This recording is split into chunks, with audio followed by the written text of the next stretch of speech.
manusia belajar? Selamanya, seumur hidup. Ya, seumur hidup. Mama saya itu 75 tahun bisa Shopee-an, bisa Instagraman. Saya bilang, keren banget nih orang tua gitu ya. Karena ngikuti, karena mau belajar. Meskipun pada saat belajar itu lama ngertinya gitu. Udah dikasih tahu kalau mau transfer tuh caranya ini, kalau mau ngisi Shopee-nya caranya begini. Nanti besok tanya lagi. Tapi akhirnya kalau mau kita genapi firman Tuhan, kita perlu mengajarkannya berulang-ulang. Itu juga kepada anak-anak kita. Tapi anak kita sekarang jauh lebih hebat. Lanjut lagi. Ini lihat. Semua manusia mengikuti tahap ini, mulai dari bayi, balita, anak-anak, remaja, dewasa, lansia. Siapa di sini yang langsung jadi remaja? Ada. Ya. Jadi kalau kita guru-guru yang senior, lihat anak-anak yang nggak bisa diem, ingat dulu kita juga seperti itu. Jadi kita nggak ngamuk-ngamuk aja isinya. Ya, karena kita juga begitu, mereka begitu. Lanjut lagi. Ada survei, daripada kamu tanya dengerin saya aja deh. Atau nggak kamu balik sebentar. Nah, duduk seenaknya lah ya, pokoknya bebas.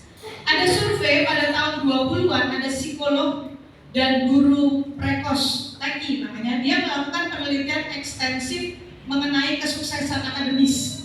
Karena kita bicara sekolah minggu, namanya sekolah, itu ada materi akademis, ada sesuatu kebenaran firman Tuhan yang kita ajarkan, yang akan diterima oleh kognitif mereka. Ya, itu harus ada di setiap minggunya. Apa yang dia pelajari? Murah hati. Apa itu murah hati? Kalau teman-teman, kakak-kakak semua ngajar tentang kasih, yang kita ajarkan apa? Memberi. Kasih itu sendiri apa? Oh sayang, oke. Apa lagi? Mendidik. Kasih itu sebenarnya berkorban. Ya, kasih itu banyak kalau kita mau selidiki.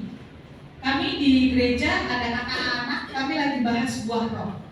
Guru-guru pada saat bahas satu buah roh itu mereka bingung. Lemah lembut itu gimana ya cara menjelaskannya? Sopan santun bukan lemah lembut. Tidak marah. Apakah melulu tidak marah itu lemah lembut? Karena kita kadang-kadang juga harus marah. Ya, kalau salah. Kita mau memaafkan, hati yang tidak keras.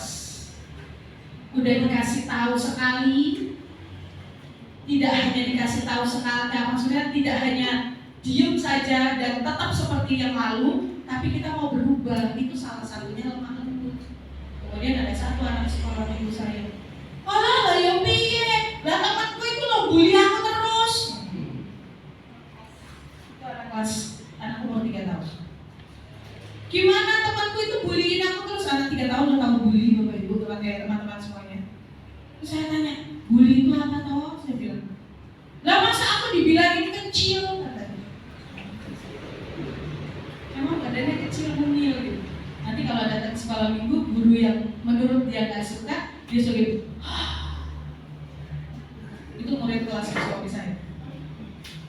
Terus kenapa kamu wis ngantuk mau pulang? Katanya, ada gak masuk. Nah, gimana kita ngajarin sama anak-anak yang kayak gini sekarang? Kalau zaman saya dulu masuk kelas sekolah minggu, semua sudah duduk anteng gitu kan, dengerin guru cerita. Sekarang enggak. Itu saksinya ada tuh suami saya di belakang. Jadi satu muridnya itu kalau ngomong seperti Jevin, seperti orang dewasa. Kalau suami saya ngajar, dia masih bisa duduk diam. Tapi kalau ada satu guru yang ngajar, Bu, kenapa? Pin, Jevin suka dipanggilnya tapi Pin gitu. Aku wis ngantuk, selesai kapan? Gurunya sementara cerita ini. Nah, makanya kita perlu belajar, ya. Dan itu mempengaruhi pemikiran mereka. Nah, di penelitian ini slide selanjutnya. Di penelitian ini, setelah dibuat percobaan dengan anak-anak, dia menyimpulkan bahwa nilai buruk di sekolah hampir selalu berkaitan dengan konsep diri. Nah, saya bilang smart teacher, smart kids. Kalau konsep diri kita jelek, gimana kita mau diri yang baik ke dalam diri anak-anak. Jadi kita harus beres dulu. Ya, karena pelayanan ini bukan hanya kita mengisi waktu, setuju? Ini pekerjaan Tuhan yang besar yang Tuhan percayakan buat kita. Oleh karena itu kita harus terus belajar, dan belajar. Supaya apa? Anak-anak punya konsep diri yang sesuai dengan kehendak Allah. Dimulai dari siapa? Kita gurunya. Dan kita guru juga harus berintegritas. Dek, buang sampah jangan di sembarangan ya. Oh, di gereja nih mereka buang. Ayo semuanya, rapikan, beresin. Pulang dari gereja, kita habis makan permen, kita buang.